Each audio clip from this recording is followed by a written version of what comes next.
मित्रों, आज हम अमृत जल और अमृत मिट्टी की जो प्रक्रिया है उसको हम समझने वाले हैं। पहले अमृत जल के प्रति बात करें। अमृत जल इस पृथ्वी के ऊपर सह अस्तित्व में जीने का एक संदेश देने वाला एक प्रवाही है, ऐसा मैं कहूँगा। इसके पीछे गंभीर विचारधारा है। हम गाय को एक हमारे अस्तित्व का भाग मान लेंगे तब हमारा जीवन पूर्ण बनने वाला है। गाय एक सह अस्तित्व का, हमारे अनुकंपा का, हमारी कृपा का, हमारी दया का एक प्रतीक है। जो गाय के प्रति हमारी भावना है, उस भावना को सूक्ष्म जीव से लेके महाजीव तक फैलानी है। इस भावना को यदि हम सामने रखेंगे तो अमृत जल को समझने के लिए बहुत सुविधा हो जाएगी। अमृत जल क्या है? एक अपनी देशी गाय, उसका ताज़ा गोबर लेना है 1 किलो। 1 किलो ताज़े गोबर के साथ 1 लीटर गोमूत्र को मिक्स करना है।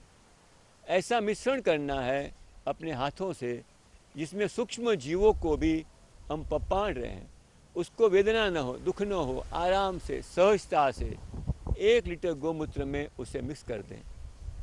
इस मिश्रण के साथ 50 ग्राम देशी गोड़ को मिक्स करें। ऐसा मिक्स कर दें, ऐसा घोल बना दें जिसमें गोल और गोबर और गोमूत्र मिलके एक रूप बन जाए।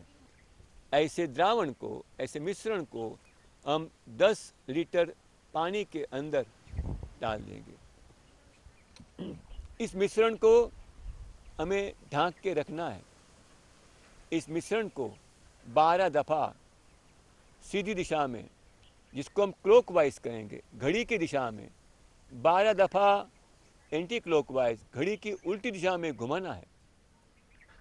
लेकिन मित्रों, इसको सिर्फ एक कृति के रूप में, एक कर्म के रूप में, एक कर्मकांड के रूप में न हिलाना है। इसके पीछे एक गंभीर अर्थ है जिसे हमें समझना है। क्या सोचना है इस कार्य के दरमियान? 12 दफ़ा ही क्यों सोचा हमने? 14 दफ़ा क्यों नहीं? 10 दफ़ा क्यों नहीं? इसके पीछे एक बड़ा गहन विचार है। वो क्या है?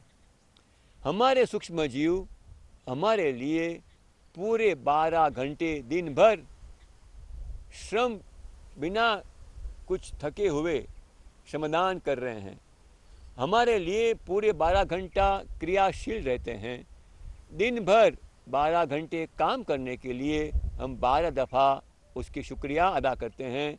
वो सूक्ष्म जीव, आपने हमारे लिए दिन भर 12 घंटे काम किए, उसके लिए हम आपके आभारी हैं, आभारी हैं, आभारी हैं। ठीक उसी तरह मित्रों, 12 घंटा सूक्ष्म जीव रात भर काम करते हैं। क्या हम उसके रात्र की श्रम की गुणगान नहीं गाएंगे? क्या हम न उसके, हमारे लिए 12 घंटा रात्र भर काम किए, उसके लिए आभार धन्यवाद अदा नहीं करेंगे? मित्रों, 12 दफ़ा उल्टी दफ़ा दिशा घुमाने से हम रात्र भर सूक्ष्म जीवों ने जो हमारे लिए काम किया उसके लिए हम धन्यवाद उसका अदा करते हैं। इस तरह दिन भर काम करने के लिए, रात्रि भर काम करने के लिए हम सूक्ष्म जीवों को 12 दफ़ा उल्टी दफ़ा और 12 दफ़ा उल्टी दिशा में घुमाकर उनका धन्यवाद अदा कर रहे हैं। ऐसे घुमा के बाद उसको ढांक के रखना है छाँव में, ताकि सूक्ष्म जीवों की संख्या उसमें बढ़ती रहे। मित्रों, इस द्रावण को 3 दिन छाँव में रखना है। 3 दिन दरमियान सुबह, दोपहर और शाम को वापस 3 दफ़ा दिन में उसको 12 दफ़ा उल्टा और 12 दफ़ा सुल्टा घुमाकर उसके धन्यवाद हमें करना है।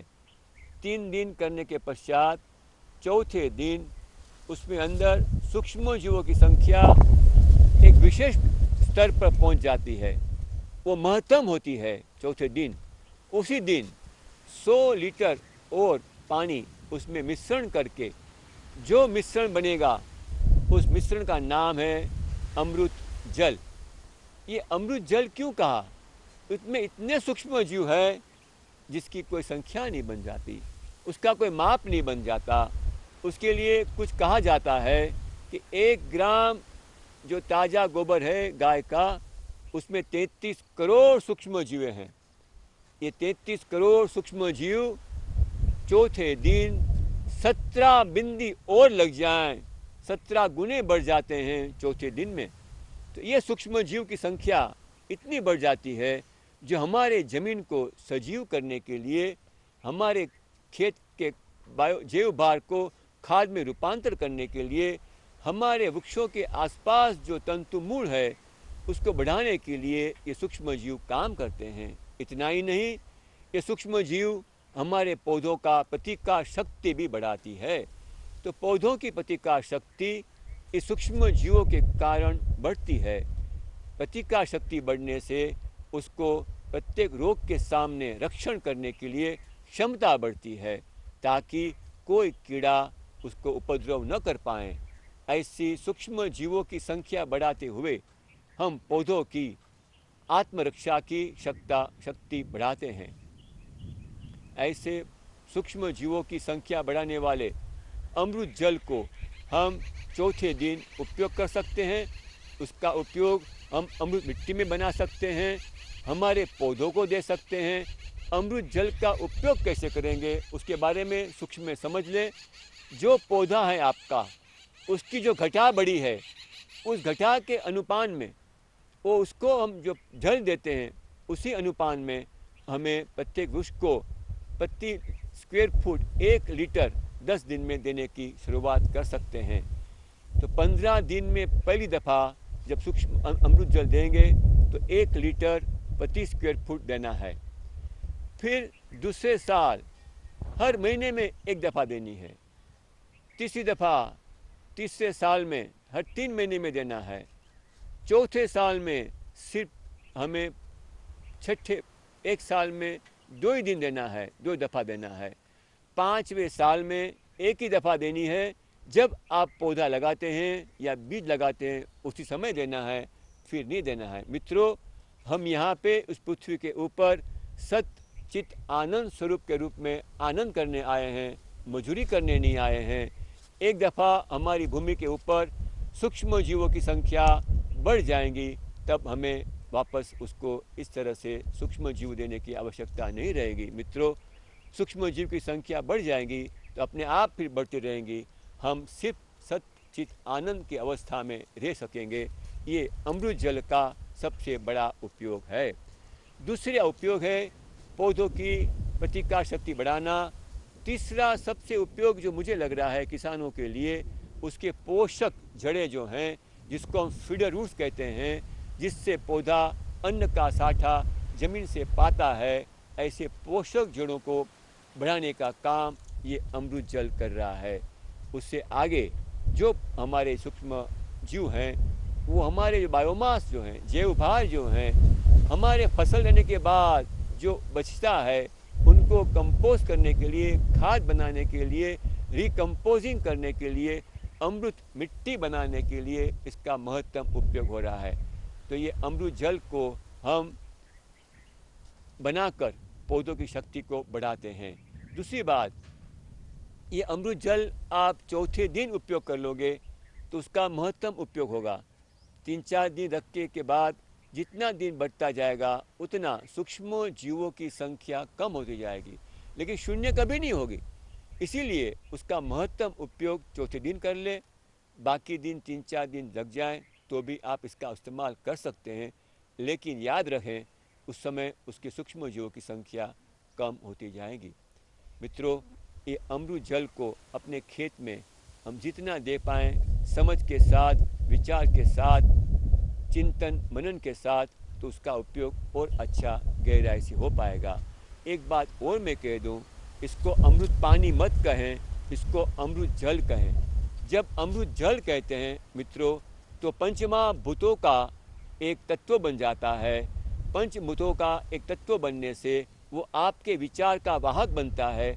जो विचार आप अमृत जल के साथ बहलाओगे तो विचार उसके जो सूक्ष्म जीव के और जल तत्व जो साथ में हैं वो विचार को लेके पौधों के आसपास वहाँ जो आप भावना रखते हैं, पौधों के विकास के लिए जो भावना आप अमृत जल के द्वारा आप बहलाओगे, बहाओगे, तो आपके विचारधारा को वहाँ ले जाएगा और आपके पौधों की शक्ति बढ़ेगी।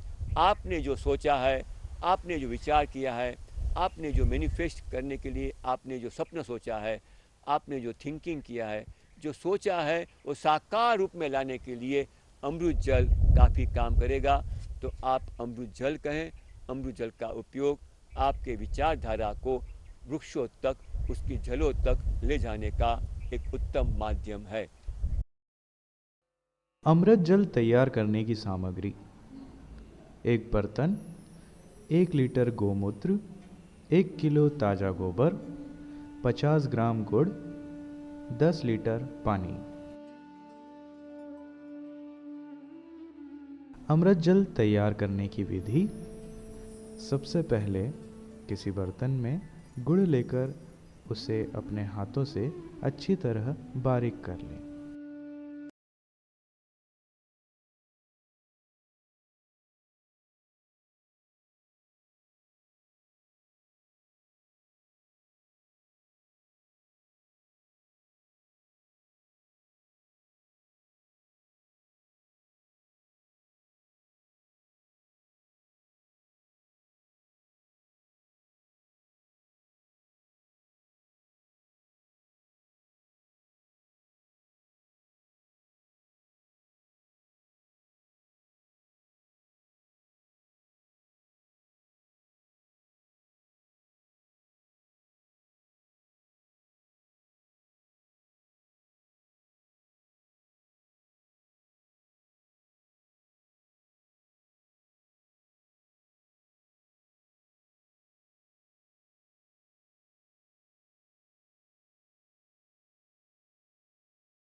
दिन में 3 दफ़ा 12 बार घड़ी की दिशा में और 12 बार घड़ी की उल्टी दिशा में घुमाएं।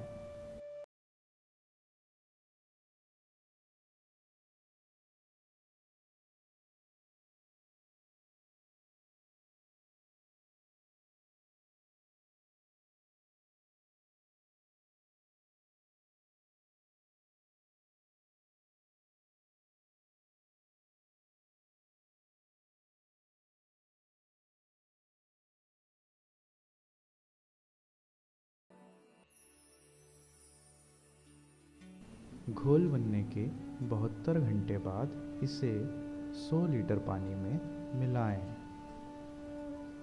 करीब 111 लीटर के इस घोल को अमृत जल कहा जाता है। एक बात हमें समझनी पड़ेगी, अमृत जल बनाने के लिए काफ़ी किसान देशी गाय नहीं है, काम नहीं करते। मित्रों, देशी गाय का उल्लेख यहाँ इसीलिए किया जाता है, हमारे जो पशु हैं उसके साथ का जीना एक हमारा भाग बन गया है। लेकिन आज हम देखते हैं ट्रैक्टर ने या आधुनिक विज्ञान ने गाय के साथ का जीवन का संबंध जो था हमारा, आज वंचित होता जा रहा है। मित्रों, तो गाय का गोबर न मिले तो बैल का गोबर, देशी गाय न मिले तो जर्सी गाय, वो भी न मिले तो कोई भी पशु, हाथी का, घोड़े का, गधे का भी गोबर जो है वो काम में आता है, ऊँट का, बकरी का भी। तो ये सभी गोबर का ही काम कर रहे हैं। लेकिन गोमूत्र, वो गोबर के अंदर हमारी भावनाएं जो जुड़ी हुई हैं, इसीलिए उसका महत्व, ऐसे देखा जाए तो पक्षी का जो हगा गिरती है वो सबसे उत्तम खाद है, क्योंकि बीज खाता है। तो ये सभी चीज़ों को विज्ञान के रूप में देखना है, सिर्फ भावना के रूप में नहीं। तो विज्ञान और भावना का समन्वय करेंगे तब सर्वोदय बन जाएगा। तो एक बात थी कि अब गोबर के पर्याय, तो ये सब चीज़ों को आप गोबर के पर्याय में इस्तेमाल कर सकते हैं। गुड़ जो मार्केट से लाना पड़े, न मिले, तो उसका पर्याय क्या? उसका पर्याय है आपके खेत के चीकू के फल हो, केले के फल हो, आपके यहाँ काजू है तो काजू का फल फल आता है, उसका इस्तेमाल कर सकते हैं।